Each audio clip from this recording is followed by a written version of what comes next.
¿Qué tal? ¿Listos? Hoy nos metemos de lleno a descifrar como el código maestro del mundo físico. Sí, esa matriz que, sin que nos demos cuenta, gobierna absolutamente todo lo que se mueve a nuestro alrededor. Y bueno, la pregunta del millón es esta, ¿no? ¿Cómo le hacemos para entender las reglas del juego? Las que aplican para todo, desde, no sé, un engranaje chiquitito hasta el baile de los planetas en el espacio. Pues resulta que esa es la mecánica. Es como tener el mapa del tesoro, el plano de tablado de la realidad. Y justo eso es lo que vamos a explorar hoy. Ok, este es nuestro plan de vuelo. Primero, lo primerito, los principios fundamentales, o sea, cómo medimos lo que vemos. Después nos metemos con el lenguaje de la fuerza. De ahí a las famosísimas reglas de movimiento de Newton. Luego, le damos una vuelta a los giros y las rotaciones y cerramos con broche de oro con colisiones y conservación. Como ven, vamos de lo más básico a lo más interesante, paso a paso. Perfecto. Arrancamos. Primera parada, los principios fundamentales. Porque, piénsenlo bien, todo en la física, absolutamente todo, nace de algo que parece súper simple pero es clave. Medir el mundo que nos rodea y hacerlo bien. A ver, aquí vemos dos mundos. Por un lado, un modelo creativo, una balanza hecha en casa. Y oye, está genial para entender la idea, pero seamos sinceros, no es muy confiable, no está calibrada, y por el otro lado tenemos la idea de un instrumento científico, uno calibrado. Y es que en la ciencia no hay de otra. Las mediciones tienen que ser precisas, confiables y, súper importante, que se puedan repetir una y otra vez con el mismo resultado. Y este ejemplo es perfecto para ilustrarlo. Un dinamómetro, un instrumento calibrado de verdad. No es que solo te dé un número y ya, no. Lo que hace es conectar ideas. Nos muestra, clarísimo, cómo la masa, en kilos, se relaciona directamente con el peso, que es una fuerza, en newtons. ¿Y ven esa línea recto en la gráfica? Eso no es casualidad. Esa línea es la prueba visual de una constante de la naturaleza, la aceleración de la gravedad, la famosa G. Ok, ya tenemos la primera pieza del rompecabezas. Sabemos cómo medir el cuánto, pero ¿qué pasa con el hacia dónde? Falta la dirección, y para eso necesitamos un nuevo lenguaje. Bienvenidos a la segunda parte, el lenguaje de la fuerza. Y aquí nos topamos con un problemita interesante. A ver, ¿cómo describimos algo que tiene, digamos, un tamaño y además apunta a algún lado? Con un simple número ya no nos alcanza, ¿verdad? Necesitamos algo más.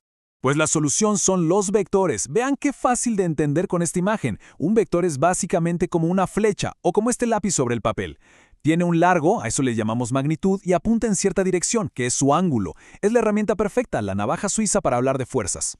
Pero lo más genial de este idioma de los vectores es que nos da superpoderes, nos permite predecir. Si tienes varias fuerzas empujando un objeto, puedes sumarlas. El truco es poner un vector donde termine el otro como si hicieran una fila, cabeza con cola. Y la flecha que va desde el puro inicio hasta el final de la fila, ¡pum! Esa es la fuerza total, la resultante. Súper poderoso, de verdad. Muy bien, ya tenemos el vocabulario, los vectores. Ahora necesitamos las reglas de la gramática para formar oraciones coherentes. Y esas reglas son, ni más ni menos, que las leyes de Newton. Vamos a la tercera parte. Empecemos por algo que conocemos de sobra, la fricción. Hacemos el experimento. Deslizamos una moneda sobre papel. Llega lejos. Ahora sobre un pedazo de tela. Se frena mucho antes. La razón es que el papel tiene un coeficiente de fricción más bajo. Es como si fuera más resbaloso. La fricción es esa fuerza medio fastidiosa que siempre va en contra del movimiento. Y esto los lleva directo a una idea clave, la inercia, que no es otra cosa que la terquedad de los objetos, su resistencia a que les cambien lo que están haciendo. Y ojo, aquí hay un punto que a veces confunde. Una fuerza neta no causa el movimiento, causa un cambio en el movimiento, o sea, una aceleración. Un objeto quietecito se quiere quedar quieto. Uno que se mueve quiere seguirse moviendo igualito, a menos que venga una fuerza a molestarlo y a cambiarle los planes. Y miren qué belleza cómo funciona esto en el clásico tiro parabólico. Es como si fueran dos historias al mismo tiempo. En la historia horizontal, el objeto avanza a velocidad constante, tranquilo, porque no hay fuerzas actuando ahí. Pero en la historia vertical, ahí está la gravedad, siempre jalando para abajo, cambiando su velocidad. Juntamos las dos historias y listo, tenemos esa curva perfecta y totalmente predecible. Bueno, hasta ahora todo ha sido en línea recta, pero la vida real está llena de giros, ¿no? Entonces, ¿qué pasa si aplicamos una fuerza pero no justo en el centro de algo? Pues entramos a un mundo nuevo. Cuarta parte, giros y rotaciones. Aquí la palabra mágica es torque, o también llamado momento de torsión. Piensen en el torque como la calidad de una fuerza para hacer girar algo. Porque no solo importa qué tan fuerte empujas, sino también desde dónde empujas. Y la cuenta es súper fácil. Es la fuerza que aplicas por la distancia al punto de giro. Así de simple. A ver, un ejemplo que hacemos todos los días. ¿Por qué para abrir un grifo agarramos la manija y no intentamos girar el tubito del centro? La respuesta es torque. Al aplicar la fuerza en la manija, estamos lo más lejos posible del centro, maximizamos la distancia. Y con el mismo esfuerzo, creamos muchísimo más torque. El grifo gira sin problemas. Pura física que ya sabemos, aunque no nos demos cuenta.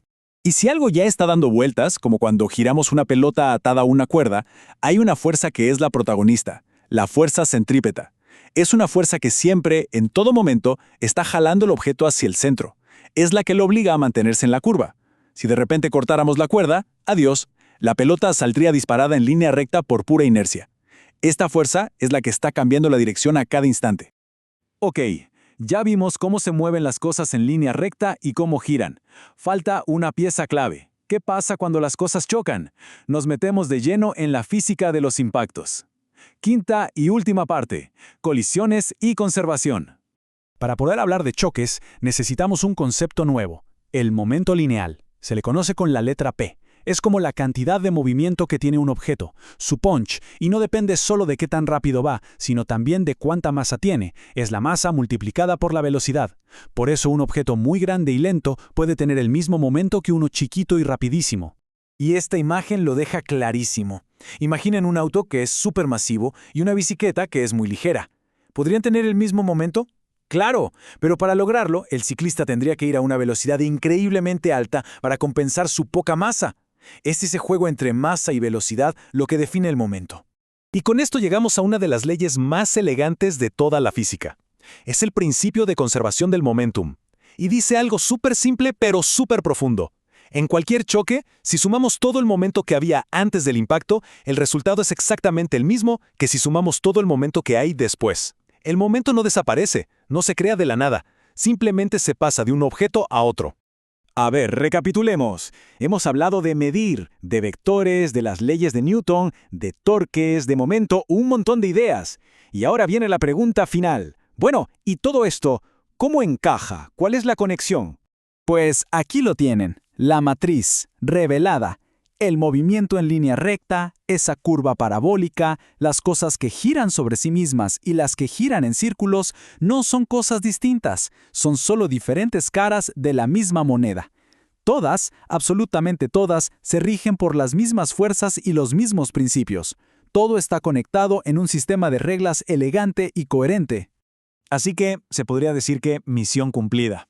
Con estas herramientas, el código ha sido descifrado. Los fundamentos de la mecánica están claros. La pregunta que queda en el aire ya no es si se puede entender el mundo que se mueve, sino más bien qué parte de todo este fascinante universo en movimiento provoca la curiosidad para ser lo siguiente en analizar.